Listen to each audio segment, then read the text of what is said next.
इस जिंदगी में अगर ये क्यों का सवाल, ये क्यों का मसला हल हो जाए तो जिंदगी बड़ी आसान हो जाती है।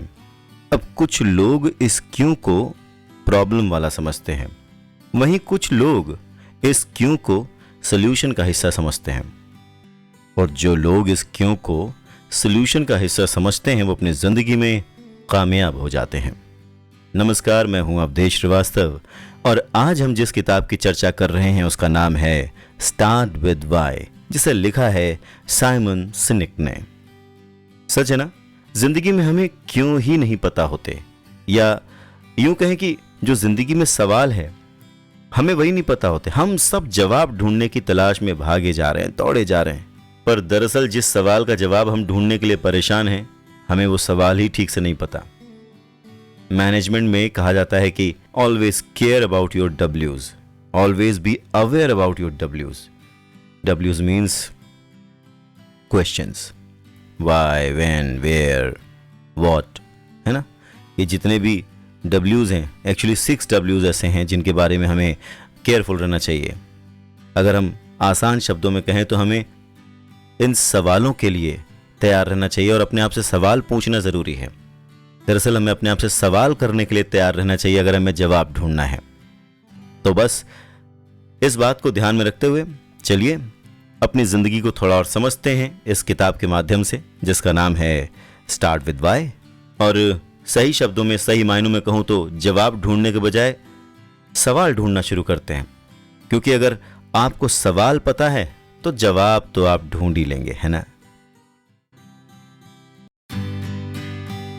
जिंदगी अच्छी जीना चाहते हो तो सवाल पूछना जारी रखो। नमस्कार, मैं हूं अवधेश श्रीवास्तव और आज हम चर्चा कर रहे हैं किताब स्टार्ट विद वाई की, जिसे लिखा है साइमन सिनेक ने। अच्छा, ये थोड़ा अटपटा लगेगा कि अगर कोई अपने आप से ये सवाल पूछे कि मैं क्यों अच्छी जिंदगी जीना चाहता हूं। स्वाभाविक है कि जवाब यही होगा, भाई मैं खुश रहना चाहता हूं, मैं सारी सुविधाएं चाहता हूं, हर तरह का जो सुख है उसको इस्तेमाल करना चाहता हूं, उसको लेना चाहता हूं। तो इसमें क्या पूछने वाली क्या बात है। पर दरअसल बात यही है कि अगर सवाल पूछा जाए ना तो जवाब ढूंढना आसान होता है। अगर सोचिए, इमेजिन करिए कि आपको सवाल नहीं पता है और आप जवाब ढूंढने निकल पड़े, तो आप क्या ढूंढेंगे? कुछ भी क्लियर नहीं होगा। इसीलिए सवाल ढूंढना जरूरी है। ठीक वैसे ही जैसे हम सफल होना चाहते हैं तो हम एक मंजिल पर पहुंचते हैं, तो हमें वो मंजिल का पता होना जरूरी है कि हम चाहते क्या हैं। वैसे ही जब हम उस चाहते क्या हैं को और डिफाइन करें तो सबसे पहले निकल के आता है कि सवाल क्या है। यानी जब हम सवाल करते हैं, पूछते हैं, समझना चाहते हैं तो हमें जवाब भी मिल ही जाते हैं। अब अच्छी जिंदगी की जो हम बात कर रहे थे, अगर आप अपनी जिंदगी में सवाल पूछने की आदत डालेंगे तो अच्छी जिंदगी की ओर आप बढ़ेंगे। जैसे आप क्यों अच्छी जिंदगी जीना चाहते हैं, क्यों सक्सेसफुल बनना चाहते हैं, क्यों आगे बढ़ना चाहते हैं, क्यों सारी चीजें हासिल करना चाहते हैं। जब ये क्यों आपकी लाइफ में आएगा तो आपको सारे सही और गलत का ज्ञान हो जाएगा। अब देखिए ना, लोग आपको आपके कपड़ों से और जूतों से जज करते हैं, पहचानते हैं। आप कहेंगे कि गलत है ना, किसी इंसान को उसके कपड़ों से, उसके जूतों से कैसे पहचान सकते हैं। पर सच यही है कि अगर आप किसी से पहली बार मिलते हैं तो वो आपके कपड़ों से, आपके आउटलुक से आपको जज करता है कि ये इंसान कैसा होगा, कैसे बैकग्राउंड से होगा, कैसी बातें करता होगा, है ना। इमेजिन करिए और सोचिए, जब कोई नया इंसान आपसे मिलता है तो आप भी तो यही करते हैं, है ना। तो ये जो खुद को जानने की क्रिया है, यानी आप ऐसे क्यों हैं, आपको ऐसा क्यों करना चाहिए, आपको क्या पहनना चाहिए, क्या नहीं पहनना चाहिए, कैसे बात करनी चाहिए, ये सारे सवाल हैं। इन सवालों को अगर हम और सही विस्तार से समझें तो उसके जवाब ढूंढते ढूंढते हम कहीं ना कहीं एक सक्सेसफुल लाइफ की ओर बढ़ जाएंगे। और ये किताब कहीं ना कहीं इसी मकसद के साथ लिखी गई है कि हर कोई एक बेटर लीडर बने, हर कोई जिंदगी को समझे, नेतृत्व को समझे और जिंदगी में महान बने। इसी बात को सपोर्ट करती हुई एक और बात है जो कि कही जाती है, which is people don't buy what you do, they buy why you do it. मान लीजिए आप एक शॉपकीपर हैं और आप कोई चीज़ बनाते हैं तो वो आपका सामान इसलिए नहीं खरीदेंगे कि आप उसे बेचना चाहते हैं, वो इसलिए खरीदेंगे कि आप उसे क्यों बेचना चाहते हैं, वो जो कारण है, वो जो क्वेश्चन है, दैट इज वेरी इंपॉर्टेंट, जो आपको आगे ले जाता है। सो एक छोटा सा एग्जाम्पल कि बहुत सारे ब्रांड्स आते हैं, हम बहुत सारे ब्रांड्स देखते हैं। क्या यही नहीं काफ़ी है कि वो ब्रांड सिर्फ कहे कि हाय मैं हूं एप्पल और ले लीजिए फ़ोन, हाय मैं हूं नोकिया ले लीजिए फ़ोन, या हाय मैं हूं सैमसंग ले लीजिए फ़ोन, है ना? ये सारे तो ब्रांड्स हैं, सारे अपना नाम लें और आप उनके ब्रांड्स खरीद लें। पर आप ख़ास किसी एक ब्रांड के फ़ैन क्यों होते हैं? उसकी पोजिशनिंग की वजह से। पोजिशनिंग क्या है? पोजिशनिंग क्या है और कैसे डिसाइड होती है? पोजिशनिंग है कि वो किस कारण से फ़ोन बेचा जा रहा है, या वो प्रोडक्ट किस कारण से बेचा जा रहा है। और वो जो कारण है वो एक सवाल है। वो कैसे आता है? वो रिसर्चर्स से आता है, वो ढूंढा जाता है कि लोगों को ज़रूरत क्या है और उस चीज़ को वो प्रोडक्ट, वो ब्रांड किस तरह से फुलफिल करता है। अब फ़ोन की बात किए तो एप्पल कहता है कि कुछ अलग सोचो। अच्छा, एक दूसरा एग्जाम्पल देता हूँ। फेसबुक हम सब ने इस्तेमाल किया, राइट? फेसबुक पे पहले लिखा, जब आप लॉगिन करते थे उस जगह पर जहाँ पे आपका नाम और एड्रेस होता है, टॉप में, कंप्यूटर के टॉप एकदम राइट साइड में, वहाँ पे आपका नाम और एड्रेस डालते थे। उसके नीचे अगर आप ध्यान दें तो पहले लिखा आता था it's free and always will be. पर अब वो चेंज हो गया है, अब ये है इट्स क्विक एंड ईजी, या शायद कुछ और। तो वक्त के साथ जैसी ज़रूरत होती है, जिस तरह से ऑडियंसेस कनेक्ट करती है, उसी तरह से ब्रांड्स, कंपनीज, प्रोडक्ट्स डिज़ाइन करते हैं। और कंपनीज को यह पता कैसे लगता है कि लोगों को क्या पसंद है? कंपनीज, उन कंपनीज के लीडर्स सवाल पूछते हैं। स्ट्रैटेजी बनाने के पहले वो सवाल पूछते हैं, रिसर्चेस करते हैं, वो ये चेक करते हैं कि आखिर लोग चाहते क्या हैं, और उसी चाहत को कंपनीज प्रोडक्ट में फुलफिल करती हैं और वो प्रोडक्ट सक्सेसफुल हो जाता है। मिसाल के तौर पर मैंने कुछ नाम लिए जिनसे आप इत्तेफाक रखते होंगे, है ना? तो ये जो क्यों है, वाई, ये बहुत इंपॉर्टेंट है। यानी इस बात से जो एक बात बहुत ही क्लियर समझ में आती है वो ये कि हम जब भी कोई काम करते हैं, we should start with a why. हमें एक क्यों के साथ वो काम शुरू करना चाहिए। और दूसरा, आपके पास क्या एक क्लियर वाई है, यानी एक क्लियर विजन है, एक क्लियर रीजन है किसी काम को करने का। अगर हमें ये दो चीजें क्लियर हो जाएं, तो मुझे लगता है कि हमें सक्सेसफुल लीडर या सक्सेसफुल इंसान बनने से कोई रोक नहीं सकता। ये जो वाई है, अगर हम इसे अपनी जिंदगी में ढाल लें तो हमें अपनी लाइफ में एक सक्सेसफुल इंसान बनने से, सफल इंसान बनने से कोई नहीं रोक सकता। इस बात को एक अलग नजरिए से आपके सामने रखने की कोशिश करता हूं। ये कोई नई बात नहीं है जो आज हम डिस्कस कर रहे हैं। ये बात तो सदियों पहले कबीर दास जी कह के गए हैं कि जिन खोजा तिन पाइयां गहरे पानी पैठ, मैं बपुरा बूढ़न डरा रहा किनारे बैठ। यानी कि जिसने पूछा, जिसने ढूंढा, उसे ही मिला। जो किनारे बैठा रहा, जिसने कोशिश भी नहीं की, जिसने जानने की कोशिश नहीं की, पूछा ही नहीं, वो किनारे पर बैठा रहा और उसे जवाब नहीं मिला। तो मतलब ये कि ये जो वाई है, ये जो क्यों है, ये आज का नहीं है। ये क्यों सदियों से हमारे साधु संत या फिर बड़े बड़े महापुरुषों ने इस बात को कहा है, और उसी बात को सेकंड करती है ये किताब स्टार्ट विद अ वाई। और स्टार्ट विद अ वाई नाम कितना जस्टिफाइड है, क्योंकि इसके अंदर ये बताया गया है कि वाई की इंपॉर्टेंस क्या है, जिसे बहुत ही खूबसूरती से लिखा है साइमन सिनिक ने, और जिसकी हम आज चर्चा कर रहे हैं। आपके आसपास के लोगों को मोटिवेट करने के लिए जो शुरुआत होती है, जो पहला वर्ड होता है, वो होता है वाई, क्यों। नमस्कार, मैं हूं अवधेश श्रीवास्तव और आज हम चर्चा कर रहे हैं किताब स्टार्ट विद वाई की। अच्छा, जितने भी महान लोग हुए हैं, जितने भी ग्रेट लीडर्स हुए हैं, अगर हम उनके बारे में सोचें तो हमें सबसे पहली चीज क्या नजर आती है? हमें सबसे पहली जो चीज नजर आती है उनकी क्लैरिटी, यानी कि वो जो चीजें करना चाहते हैं, जो उनका विजन है, वो बहुत क्लियर है। और वो विजन क्लियर कैसे होता है? वो विजन क्लियर होता है एक क्वेश्चन मार्क से। उस क्वेश्चन मार्क को हम कुछ भी कह सकते हैं, व्हाई, व्हेन, वेयर, व्हाट, कुछ भी कह सकते हैं, कोई भी क्वेश्चन मार्क, लेकिन होता वो सवाल से ही शुरू है। वो विजन की क्लैरिटी उनको सवाल पूछने से आती है। उन्हें देख के ऐसा लगता है जैसे वो पैदा ही लीडर हुए थे, है ना? पर दरअसल बात यह है कि थॉट की क्लैरिटी वक्त के साथ आती है।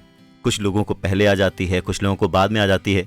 और लीडर बनने के लिए आपको अपने आप को ट्रेन करना पड़ता है, जिसमें से सबसे आसान तरीका जो इस किताब में बताया गया है, how to be a good और ग्रेट लीडर, इस किताब में बहुत आसान शब्दों में कहा गया है कि सवाल पूछें, वाई से शुरू करें, always start with a why. और यह तरीका सच में बहुत काम करता है। उन लोगों के लिए उनके सोचने के, काम करने के और बात करने के तरीके में एक पैटर्न जो दिखाता है हमें उन लीडर्स के, वही पैटर्न हमें फॉलो करना है। और उस पैटर्न का पहला जो स्टेप है that is a why. Martin Luther King एक बहुत ही महान लीडर हुए हैं, जिन्होंने बहुत सारे लोगों को इंस्पायर किया था। इतना इंस्पायर किया था कि एक वक्त तो पूरा अमेरिका ही उन्होंने बदल डाला, अमेरिका की सोच बदल डाली। वो ऐसे थे कि उनकी स्पीच सुनने के लिए न जाने कहां कहां से लोग इकट्ठा हुए थे और किसी को भी इनविटेशन नहीं दिया गया था। जैसे आजकल तो हमारे लिए बड़ा आसान है सोशल मीडिया पे अपडेट करना कि oh I am going to meet, I am going to address, कुछ भी बोल दिया कि मैं यहाँ पे अवेलेबल हूँ और आप लोग मुझे सुन सकते हैं। पर मार्टिन लूथर किंग उस वक्त, यानी ये बात है सन 1963 की, जब उन्होंने अपनी स्पीच दी थी, जिसे सुनने के लिए बहुत दूर दूर से लोग इकट्ठा हुए थे। अनगिनत लोग इकट्ठा हुए थे उनकी बात सुनने के लिए, उनसे इंस्पायर होने के लिए और पूरे अमेरिका का इतिहास बदलने के लिए। अच्छा, एक चीज और है कि जरूरी नहीं कि हर लीडर जैसे महात्मा गांधी थे या एपीजे अब्दुल कलाम साहब थे, हर लीडर ऐसा हो, ये जरूरी नहीं है। कुछ लोगों को हम ऐसे भी फॉलो करते हैं उनके डर से कि कहीं सजा ना मिल जाए, इस डर से भी फॉलो करते हैं। पर उनको हम लीडर नहीं कह सकते, उनको हम शायद गुड मैनेजर कह सकते होंगे, पर लीडर नहीं कह सकते। लीडर वो होता है जिसे हम हमेशा फॉलो करते हैं, और लीडर एक इंसान नहीं होता, लीडर एक सोच होती है जिसे हम फॉलो करते हैं। जैसे कि अभी मैंने मार्टिन लूथर किंग की बात की या एपीजे अब्दुल कलाम साहब की बात की। ये एक थॉट है, एक विचार है, और ये एक पूरा स्कूल है। तो जब हम इन्हें फॉलो करेंगे, इनके नक्शे कदम पर चलेंगे, इनके पैटर्न को फॉलो करेंगे, इनकी सोच को फॉलो करेंगे, तो दुनिया की कोई ऐसी ताकत नहीं है जो हमें भी सक्सेसफुल होने से रोक सके। यानी लीडर दो तरह के होते हैं, एक जो इंस्पायर करते हैं और दूसरे जो मैनिपुलेट करते हैं। अब हमें किस लीडर की तरह बनना है, अगर हमें ये क्लैरिटी हो गई है, किसके फुटप्रिंट को फॉलो करना है, अगर हमें ये क्लैरिटी हो गई है लाइफ में, तो मुझे लगता है कि एक बहुत बड़ा बैटल का 50% आपने पहले ही जीत लिया। रीजन बीइंग आपको क्लैरिटी है, आपका विजन क्लियर है कि आपको क्या बनना है, क्या करना है, लाइफ में किस तरफ जाना है।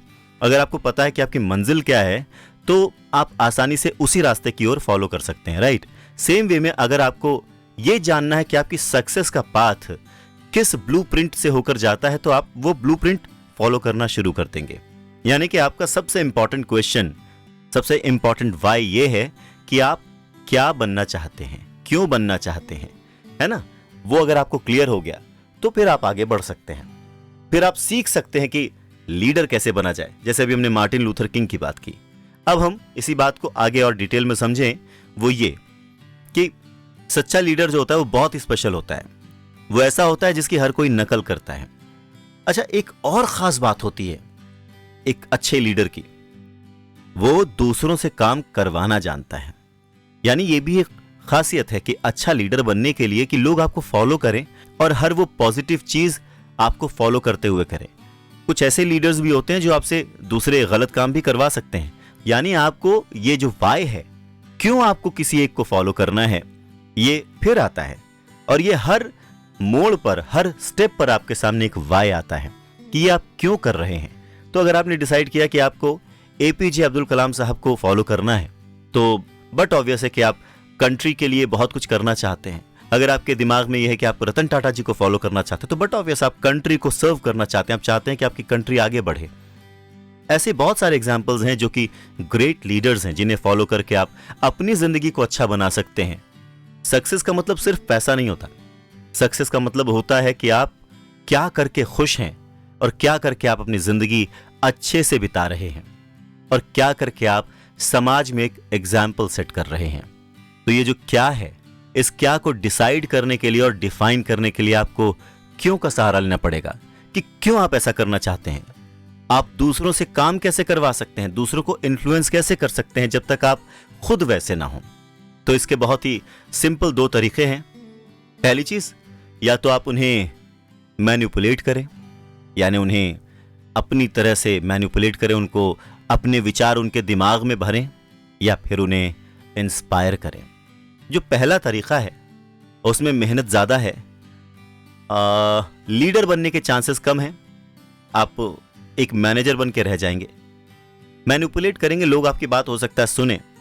अगर आपकी नीयत अच्छी हुई, आपका थॉट प्रोसेस सही हुआ, तो जो बाकी लोग हैं जिनको आपने मैनिपुलेट किया है वो अच्छे रास्ते पे उनकी किस्मत चली जाएगी। लेकिन अगर आप दूसरा रास्ता चुनते हैं इंस्पायर करने का रास्ता थोड़ा ज्यादा कठिन है। कैसे? इंस्पायर करने के लिए आपको खुद एग्जाम्पल बनना पड़ेगा। You have to lead by setting examples, यानी आप जो जो करते जाएंगे लोग आपको फॉलो करते जाएंगे, आपकी तरह बनने की कोशिश करेंगे। पर ये जो दूसरा तरीका है ये बहुत इफेक्टिव है। आपका शरीर इस दुनिया में रहे या ना रहे, पर आप हमेशा इस दुनिया में रहेंगे by following this second step, यानी कि आप दूसरों को इंस्पायर करते हुए अगर रहते हैं तो आपके ना रहने पर भी आपके विचार, आपकी सोच, आपका किया हुआ काम हमेशा रहता है। अब देखिए ना, जितने भी एग्जाम्पल्स हम लेते हैं, किसी का भी एग्जाम्पल लें, धीरू भाई अंबानी का एग्जाम्पल लें, या फिर गांधी जी का एग्जाम्पल लें, सरदार पटेल का एग्जाम्पल लें, सुभाष चंद्र बोस का एग्जाम्पल लें, चंद्रशेखर आजाद का एग्जाम्पल लें, भगत सिंह का एग्जाम्पल लें, तो ये सारे लोग आज भी कहीं ना कहीं हैं। इनके शरीर नहीं है हमारे बीच, पर इन्होंने अपने काम से इंस्पायर किया है। और वो जो इंस्पिरेशन बनना है उसकी शुरुआत होती है again the same very small, very straight, very simple question, और वो क्वेश्चन है व्हाई। हमेशा क्यों से स्टार्ट क्यों करें, ये बहुत ही अच्छे से एक्सप्लेन करती है किताब जिसकी आज हम चर्चा कर रहे हैं, और उस चर्चा में ये बातें निकल कर आ रही हैं। चलिए बात थोड़ी और आगे बढ़ाते हैं, इसको थोड़ा और डिटेल आउट करते हैं। देखिए क्या होता है कि अक्सर जो पॉलिटिकल या फिर बिजनेस फैमिलीज होती हैं, उनके जो लीडर्स होते हैं वो लोगों को मैनिपुलेट करते हैं, लोगों को माहौल क्रिएट करके दिया जाता है, उनकी सोच को मैनिपुलेट किया जाता है थ्रू मीडिया, थ्रू आसपास गॉसिपिंग जो भी चलती है, उनके थ्रू लोगों की सोच को मैनिपुलेट किया जाता है, उसे प्रभावित किया जाता है, अपनी इमेज ऐसी क्रिएट की जाती है कि लोग आपको फॉलो करें। पर ये इंस्पायर करना नहीं हुआ। इंस्पायर करने में ज्यादा मेहनत लगती है, ज्यादा ऑनेस्टी लगती है।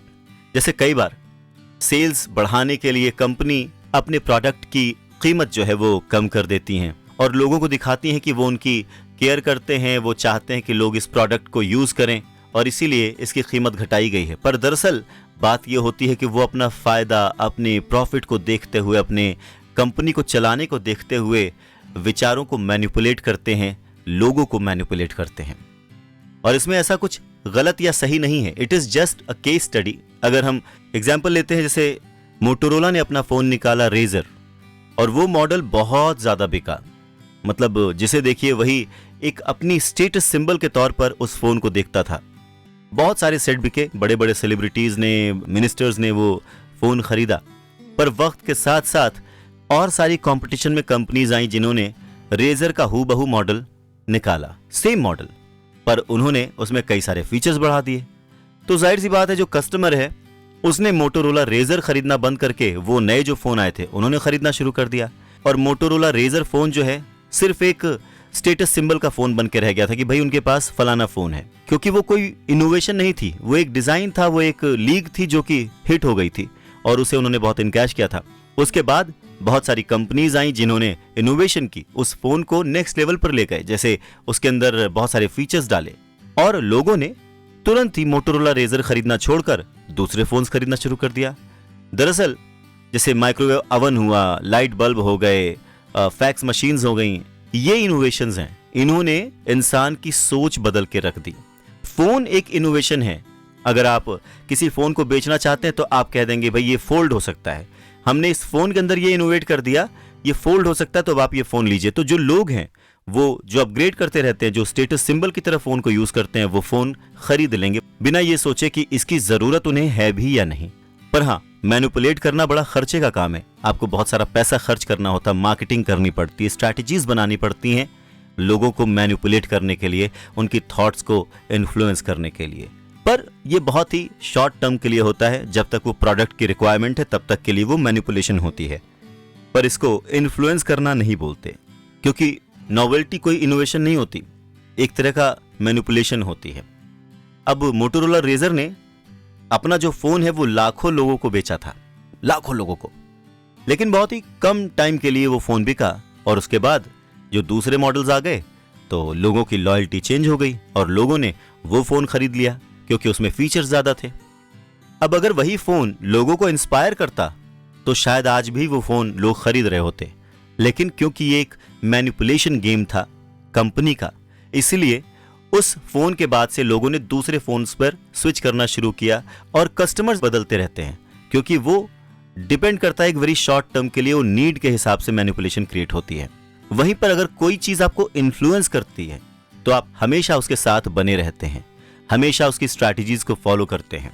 जरा अपने आसपास निगाह घुमाकर देखिए, खुद से पूछिए, खुद से एक क्वेश्चन करिए, why I am using this product, तो आपको पता लग जाएगा कि कोई एक ऐसी चीज होगी जिससे आप इन्फ्लुएंस्ड हैं, जिससे आप जेन्युइनली प्यार करते हैं और उसे आप इस्तेमाल कर रहे हैं।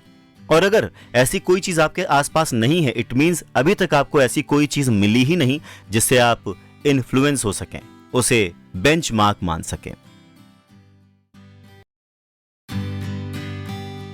इंसान की सोच और क्लियर विजन उसे भगवान बना सकती है। नमस्कार, मैं हूं अवधेश श्रीवास्तव और आज हम चर्चा कर रहे हैं किताब स्टार्ट विद वाई की, जिसे लिखा है साइमन सिनिक ने। सन 1965 में कैलिफोर्निया विश्वविद्यालय बर्कले के एक स्टूडेंट ने अमेरिका के वियतनाम युद्ध में शामिल होने को लेकर अपने ड्राफ्ट के कार्ड को फाड़कर सबके सामने फेंक दिया और विरोध करने वालों में सबसे आगे बढ़ गया। उस समय उत्तरी कैलिफोर्निया गवर्नमेंट के अगेंस्ट और विरोधी भावनाओं का एक गढ़ बन गया था, एक जगह बन गई थी जहां पर सब सरकार के विरोध में खड़े हो गए थे। बर्कले और ऑकलैंड में जो दंगे हुए उसकी फोटोग्राफ्स पूरी दुनिया में फैल गई थी न्यूज़पेपर्स के माध्यम से। उस वक्त जो न्यूज़पेपर थे, पत्र थे, यानी समाचार पत्र, वही जरिया होते थे समाचारों को इधर से उधर पहुंचाने का। और ये फोटोग्राफ्स ऐसी थी कि जगह जगह ये दंगों के लिए, प्रदर्शनों के लिए एक तरह का फ्यूल का काम कर रही थी। वहीं दूसरी ओर कुछ और लोगों का ग्रुप था जो कि क्रांति लाना चाहते थे, चीजों को ठीक करना चाहते थे, सिस्टम में जो खामियां थी उसे ठीक करना चाहते थे। तो उन्होंने उस प्रॉब्लम को सॉल्व करने का डिफरेंट तरीका सोचा। उनका क्यों करें जो है वो बहुत ही क्लियर था। उन्होंने टेक्नोलॉजी की दुनिया में एक नई क्रांति लाई। इन युवा क्रांतिकारियों ने सत्ताधारियों के खिलाफ ना तो कोई पत्थरबाजी की, ना नारे लगाए, ना हथियार उठाए, और उन्होंने टेक्नोलॉजी के जरिए सरकार को हराने की सोची। एप्पल कंप्यूटर के सह संस्थापक स्टीव वॉजनियक और स्टीव जॉब्स के लिए जो लड़ाई का मैदान था वो था बिजनेस, और जो हथियार वो यूज कर रहे थे वो थी टेक्नोलॉजी, यानी कि पर्सनल कंप्यूटर। पर्सनल कंप्यूटर का जो रेवोल्यूशन आया उसकी शुरुआत तब हुई जब वॉजनियक ने एप्पल 1 बनाया था। जिस वक्त ये बनाया गया उस वक्त लोग टेक्नोलॉजी को एक जरिया मानते थे व्यापार का या पैसे कमाने का, इससे ज्यादा और कुछ नहीं। पर उन्हें कहाँ पता था कि ये पूरी की पूरी सोसाइटी बदलने की ताकत रखती है। कंप्यूटर जो है वो आम आदमी के लिए एक बहुत ही कठिन चीज थी, उन्हें समझ नहीं आता था और बहुत ही महंगा उपकरण था। तब वोजनियक ने पैसे को इंपॉर्टेंस नहीं दी। उन्होंने ये नहीं सोचा कि मुझे इससे पैसे कमाने हैं। उन्होंने तकनीक को यानी टेक्नोलॉजी को प्रयोग करके, इस्तेमाल करके एक बहुत ही बड़ा टारगेट अचीव करने की सोची। उनका विजन बहुत क्लियर था इस बारे में। उन्होंने पर्सनल कंप्यूटर को आम इंसान के लिए कॉरपोरेशन से लड़ाई करने के लिए एक हथियार के रूप में देखा। उन्होंने सोचा कि वो कोई ऐसा तरीका निकाल लें जिससे कंप्यूटर हर आदमी के हाथ में आ सके। तो इससे कंप्यूटर हर इंसान को वो क्वालिटी देगा, इस लायक बना देगा कि हर इंसान किसी भी कंपनी के सामने अपनी नॉलेज के साथ, अपने ज्ञान के साथ खड़ा हो सकता है। पर्सनल कंप्यूटर कंपटीशन में बराबरी पर ला सकता है और दुनिया की जो थॉट प्रोसेस है उसको बदल सकता है। वोज ने एप्पल 1 बनाया और एप्पल 2 के साथ इसकी जो टेक्नोलॉजी थी उसको और अच्छा किया, उसको और थोड़ा सस्ता किया, आम इंसान के पॉकेट में लाने की कोशिश में लगे रहे, थोड़ा और सरल बना दिया इसे इस्तेमाल करना। अब ये बात कोई मायने नहीं रखती कि कोई महान विचार या महान उत्पाद या प्रोडक्ट कितनी बढ़िया सोच से बनाया गया है। क्यों? क्योंकि अगर कोई इसको खरीदने वाला ही नहीं होगा तो इस सोच का क्या मतलब है। तो उस समय वोज़निएक के एक बहुत ही करीबी दोस्त 21 साल के स्टीव जॉब्स ने इस स्थिति को संभाला, क्योंकि उन्हें पता था कि ऐसी हालत में क्या करना चाहिए। जॉब्स को इलेक्ट्रॉनिक इक्विपमेंट्स बेचने का एक्सपीरियंस था, मगर उन्होंने अपने आप को इस फील्ड में सिर्फ सेल्समैन नहीं समझा, उन्होंने बहुत बढ़ चढ़ कर काम किया। एक एक इंसान तक कंप्यूटर पहुंचाने की जो उनकी सोच थी उस पर काम किया, और इसी विचारधारा ने, इसी थॉट प्रोसेस ने एक नया रेवोल्यूशन लाकर खड़ा कर दिया। बिजनेस के पहले साल में सिर्फ एक प्रोडक्ट के साथ काम करते हुए एप्पल ने $1 मिलियन का बिजनेस किया था। दूसरे साल में जो उन्होंने बिक्री की थी उसका आंकड़ा लगभग $10 मिलियन पहुंच चुका था, और चौथे साल तक पहुंचते पहुंचते लगभग $100 मिलियन का कारोबार वो कर चुके थे। केवल 6 सालों में एप्पल ने लगभग 3000 लोगों को काम दिया, और जो वो कंपनी थी उसकी वर्थ अरबों में पहुंच चुकी थी। जॉब्स और वोस जो हैं वो पर्सनल कंप्यूटर क्रांति में हिस्सा लेने वाले अकेले इंसान नहीं थे। इस काम में वो अकेले ही होशियार लोग नहीं थे, अकेले ही टैलेंटेड लोग नहीं थे, बल्कि वो तो ऐसे लोग थे जो कि शायद बिजनेस कैसे होता है ये जानते तक नहीं थे। और एप्पल को सबसे बड़ी कंपनी बनाने में उनकी योग्यता का हाथ नहीं था। पर्सनल कंप्यूटर के बारे में अलग तरीके से सोचने का भी इसमें हाथ नहीं था। एप्पल महान कंपनी इसलिए बनी क्योंकि वो इस प्रोसेस को लगातार दोहराते रहे और उसमें सक्सेसफुल रहे। वो इस चीज को लगातार सोचते रहे, इनोवेट करते रहे कि वो क्यों कर रहे हैं। अपने बाकी दूसरे कंपटीशन से हटकर एप्पल ने कंप्यूटर बिजनेस में, स्मॉल इलेक्ट्रॉनिक बिजनेसेस में, म्यूजिक इंडस्ट्री में, मोबाइल फ़ोन की इंडस्ट्री में और बहुत बड़े एंटरटेनमेंट की इंडस्ट्री में भी जो ट्रेडिशनल सोच थी उसको चैलेंज कर डाला। अब देखिए आज के टाइम पर एप्पल इंस्पिरेशन है अच्छी क्वालिटी का, एप्पल नाम है भरोसे का, और एप्पल ने ये जो भरोसा है लोगों का उसे हासिल किया सिर्फ एक क्यों से, सिर्फ उस क्यों से जिसने उन्हें दुनिया के नक्शे पर टेक्नोलॉजी के मामले में, कंप्यूटर्स के मामले में, गैजेट्स के मामले में, फोन्स के मामले में नंबर 1 पर स्थापित कर दिया। जब एप्पल अपने पहले कंप्यूटर मैकिन्टोश के साथ आया था, जिसमें कंप्यूटर की बहुत ही टफ लैंग्वेज के स्थान पर ग्राफिकल इंटरफेस था, तब इस प्रोडक्ट के साथ उसने सारे ही कंपटीशन को चुनौती दी थी कि कंप्यूटर काम कैसे करता है वो देखें। इससे बढ़कर और क्या एग्जाम्पल चाहिए कि जब बहुत सारी सॉफ्टवेयर कंपनीज इस फील्ड में अपने लिए नया ऑप्शन तलाश रही थी, अवसर तलाश रही थी, उस समय एप्पल ने लोगों को घर पर बैठकर काम करने का ऑप्शन दिया। उन्हें दिखाया कि कंप्यूटर पर बैठकर काम कैसे किया जा सकता है। उसके बाद उसने आईपैड और यहाँ तक कि आईट्यून्स भी बनाए, आईपॉड बनाया, जिसने म्यूजिक इंडस्ट्री में एक तहलका मचा दिया। जहां पर लोग एक एक गाना सुनते थे जिस वक्त, उस वक्त एप्पल ने कहा कि 1000 गाने आपकी जेब में हो सकते हैं एनी टाइम। मुझे आज भी याद है हम लोग कैसेट्स लेके टहलते थे, एक कैसेट में 10 गाने होते थे और एक एक गाने के लिए हम लोग परेशान होते थे कि ये गाना कैसा, वो गाना कैसा। उस वक्त नो डाउट आईपॉड महंगा था, बजट फ्रेंडली नहीं था, पर क्योंकि नीड ऐसी थी और सोच ऐसी थी और सबसे बड़ी बात विजन ऐसा था, बहुत क्लियर था कि क्यों लोग खरीदेंगे, क्यों लोग इस प्रोडक्ट के बारे में जानेंगे, वो बहुत क्लियर था। उस वक्त एप्पल ने आईपॉड लॉन्च करके लोगों का दिल जीत लिया, एक नई लीग बना डाली। दरअसल एप्पल ने हम आम इंसान किस तरह से जीना पसंद करते हैं ये समझा और फिर उसके हिसाब से आईपॉड और आईट्यून्स के द्वारा MP3 प्लेयर दोनों की खासियत वाला एक प्रोडक्ट कंज्यूमर्स तक पहुंचाया। अच्छा, उस वक्त के जो एड्स आती थी, अगर किसी ने उस वक्त के एड सुनी हो तो आप समझ पाएंगे कि उनकी एड्स हमेशा इस बारे में नहीं होती थी कि इस प्रोडक्ट में क्या है, प्रोडक्ट का गुणगान नहीं होता था।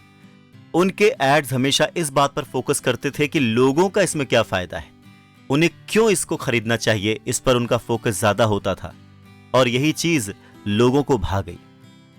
एप्पल ने ना तो MP3 का आविष्कार किया था, ना ही MP3 प्लेयर्स का, ना ही उन्होंने आईपॉड और आईट्यून्स की तकनीक का इजाद किया था। फिर भी म्यूजिक इंडस्ट्री में सिर्फ उनके आईपॉड के इस लॉन्च से बहुत सारा बदलाव हो गया। चलिए आपको बताता चलूं कि MP3 का जो इनोवेशन था वो किया था एक कंपनी थी सिंगापुर की जिसका नाम था क्रिएटिव टेक्नोलॉजी। उन्होंने ये इनोवेट किया था MP3 और उनका जो विजन था वो ये था कि कंप्यूटर को आवाज देना। वो उनका विजन था कि वो कंप्यूटर जो आ रहे हैं उनको ऑडियो किस तरह से सपोर्ट किया जाए, उसमें वो उनका मेन काम था। अब सवाल ये भी उठता है कि जो क्रिएटिव टेक्नोलॉजी कंपनी थी ये एप्पल से ज़्यादा काबिल थी ऑडियो के इंटरफेस के मामले में। आईपॉड अगर वो लोग लॉन्च करते तो ज़्यादा बेटर कर पाते अगर माना जाए तो। और उन्होंने अपना एक प्रोडक्ट बनाया भी था 5GB MP3 प्लेयर कह के लोगों को बेचने के लिए, पर वो सक्सेसफुल हुआ नहीं। इसके पीछे ठीक वैसा ही मैसेज था जैसा कि एप्पल का 1000 गाने आपकी जेब में, पर डिफरेंस ये था कि क्रिएटिव ने अपना जो प्रोडक्ट था वो क्या है इस बारे में बात की। मतलब लोगों को बताया कि इस प्रोडक्ट में उन्हें क्या मिलेगा, पर जो एप्पल है उसने अपने आईपॉड के बारे में कुछ नहीं बताया। उसने सिर्फ ये बताया कि क्यों लोगों को उसका आईपॉड खरीदना चाहिए। और जैसा कि हर इंसान का स्वभाव होता है वो पहले अपना फायदा देखता है, तो लोगों ने अपना फायदा देखा। लोगों ने ये समझा कि क्यों उन्हें वो प्रोडक्ट खरीदना चाहिए और इसीलिए क्रिएटिव के 5GB MP3 प्लेयर के बजाय लोगों ने एप्पल का आईपॉड खरीदना प्रेफर किया। हालांकि वो महंगा था लेकिन फिर भी लोगों ने आईपॉड को खरीदना प्रेफर किया और जब उन्होंने वो खरीदा तब उन्हें उसके बारे में पता चला। अच्छा, हम में से कितने लोग ऐसे हैं जो बहुत ही भरोसे के साथ ये कह सकते हैं कि आईपॉड जो है वो क्रिएटिव कंपनी के जेन MP3 प्लेयर से बेहतर है? सच्चाई ये है कि आईपॉड अभी भी बैटरी पे डिपेंड करता है। चार्जिंग की जो फैसिलिटी है वो उसमें नहीं है। और दूसरी प्रॉब्लम ये है कि बैटरी खत्म होने पे फिर से नई बैटरी लगाओ। पर इससे कस्टमर्स की, बायर्स की सोच में कोई फर्क नहीं पड़ता। वो आज भी आईपॉड को MP3 प्लेयर से ऊपर का ही दर्जा देते हैं। यानी साफ है कि लोग आप क्या बनाते हैं उससे मतलब नहीं रखते। लोग आप क्यों कोई चीज बना रहे हैं उस पर ज्यादा फोकस करते हैं। और इसी क्यों की क्लैरिटी को लेकर एप्पल को बहुत फायदा हुआ। पर यही बात उन कंपनीज के लिए नहीं कही जा सकती जो कि अपने क्यों को लेकर क्लियर नहीं है, जो थोड़ा असमंजस में है कि कोई प्रोडक्ट क्यों बनाया जाए। एग्जाम्पल के तौर पर सन 2003 में फ्लैट टीवी आता था गेटवे का। अब गेटवे एक ऐसी कंपनी थी जो कि फ्लैट स्क्रीन बनाती थी, उनका मेन काम ही वही था। तो उनके लिए फ्लैट टीवी जो है इंट्रोड्यूस करना बहुत ही आसान था, पर वो सक्सेसफुल नहीं हो पाए और उन्हें फ्लैट स्क्रीन बनाने के अपने मेन काम में वापस लौटना पड़ा। इसी तरह से डेल कंपनी बाजार में आई PD और MP3 प्लेयर लेकर, लेकिन बहुत ज़्यादा चली नहीं। डेल जो है अच्छी कंपनी है, अच्छे प्रोडक्ट्स बनाती है, पर लोगों को उसका विजन MP3 प्लेयर्स को लेकर क्लियर नहीं था।